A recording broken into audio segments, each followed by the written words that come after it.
আমেনার পেটের মধ্যে 6 মাস বাবাকে হারালেন। জন্মের পরেই মাকে হারালেন। মা বাবা হারা মা হারা হয়ে গেল। পাশে এসে বৃক্ষের মতো দাঁড়ালো দাদা আব্দুল মুতাল্লিব। তিনি তাকে লালন পালন করলেন, নিজে না খেয়ে শিশু মুহাম্মদকে খাওয়ালেন। সময়ের ব্যবধানে দাদাও চলে গেল। বিশ্বনবী বড় একা হয়ে গেল।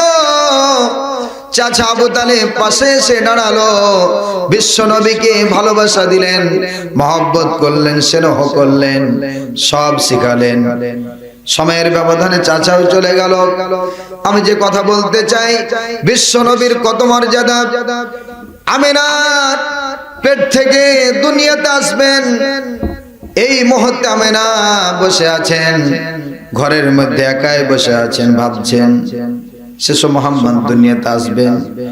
মনের অজান্তে তিনি ভাবছেন এত বড় শ্রেষ্ঠ এতিম হয়ে দুনিয়াতে শিশু মুহাম্মদ আসবে, সবাই সব শিশুরা বাবা বলে ডাকবে, কিন্তু আমার শিশু মুহাম্মদ বাবা বলে ডাকতে পারবে না।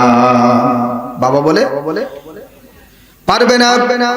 বাবা হারা হয়ে দুনিয়াতে আসছে। আবার অন্য শিশুর বাবারা দোকান থেকে, বাজার থেকে, মেলা থেকে বিভিন্ন খেলনা কিনে নিয়ে আসবে। শিশু মুহাম্মদ দেখে আফসোস হবে, কষ্ট পাবে। এ কথা ভাবতে ভাবতেই মনের অজান্তে আবেগে কেঁদে ফেললেন। কাঁদতে কাঁদতে আমিনার কান্নার আওয়াজটা একটু উচ্চ হয়ে গেল। কান্নার আওয়াজ শুনে আব্দুল মুতাল্লিব ছুটে আসলেন, এসে বলছেন, ও মা কি হয়েছে, কিসের জন্য কাঁদছো? আমিনা বললেন, বাবা কান্নার কারণ হচ্ছে এই যে শিশু মুহাম্মদ আল্লাহর হুকুমে দুনিয়াতে আসবেন, এত বড় এতিম হয়ে আসবে, বাবা বলে ডাকতে পারবে না, বাবা তারা থাকবে না। আবার অন্য শিশুর বাবারা বিভিন্ন খাবার নিয়ে আসবে, খেলনা নিয়ে আসবে, কিন্তু শিশু মুহাম্মদের জন্য কোনো খেলনা আনার মানুষও নেই, খেলনাটা নেই।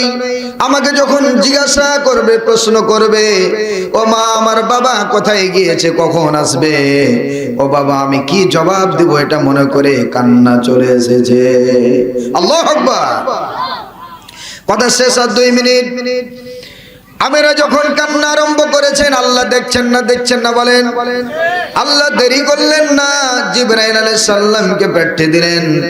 আল্লাহ বলে দিলেন, ও জিবরাইল আমিনাকে গিয়ে বলো, টেনশন নয়, চিন্তা নয়, হতাশা নয়, নিরাশা নয়, যে শিশু মুহাম্মদ দুনিয়াতে আসবেন তিনি হচ্ছেন সরাসরি আল্লাহর বন্ধু, ঠিক কিনা? যার স্থান, যার চেয়ারটা হচ্ছে আল্লাহর পরেই, যার স্থানটা হচ্ছে আল্লাহর পরে, যার জন্য तमाम পৃথিবী সৃষ্টি করা হয়েছে, সেই শিশু মুহাম্মদের জন্য দুনিয়ার কোনো খেলনার প্রয়োজন হবে না। আমি আল্লাহ আকাশের চাঁদটাকে শিশু মুহাম্মদের জন্য খেলনা বানিয়ে দিব। আল্লাহু আকবার। আল্লাহ বললেন, যা হলো তা। সময়ের ব্যবধানে শিশু মুহাম্মদ দোলনাতে শুয়ে আছেন।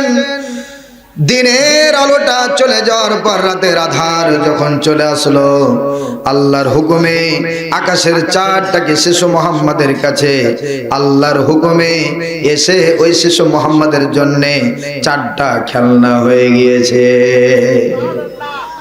কত মর্যাদা, কি মর্যাদা, কত মর্যাদা। সম্পূর্ণ নবীর আমরা উম্মত হতে পেরেছি। নিজেকে একবার কি ভেবে দেখেছি? ভেবে দেখার দরকার আছে না নাই? এই বিশ্ব নবীর আদর্শ অনুযায়ী জীবন গড়লে, বিশ্ব নবীর দেখানো পথ চললে, বিশ্ব নবীর সুন্নাহ অনুযায়ী জীবন গড়লে আপনার আমার জন্য ইহকালে শান্তি, পরকালে মুক্তি। পক্ষান্তরে যে বিশ্ব নবীকে গালি দিলে ঈমান চলে যায়, ঠিক কিনা? বিশ্ব নবীকে কটূক্তি করলে ঠিকানা হয় জাহান্নাম। কথা বলেন?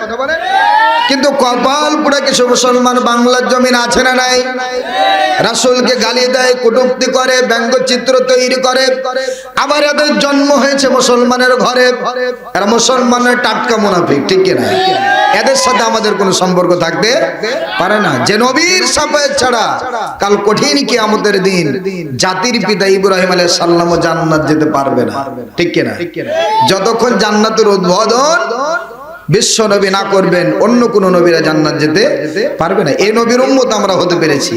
এই বিশ্ব নবীর উম্মত হওয়ার জন্য দুইজন আল্লাহর পয়গম্বর নবী আল্লাহর কাছে দরখাস্ত দিয়েছিলেন, মনে আছে নাম? একজন মুসা আলাইহিস সালাম, একজন হচ্ছে ঈসা আলাইহিস সালাম।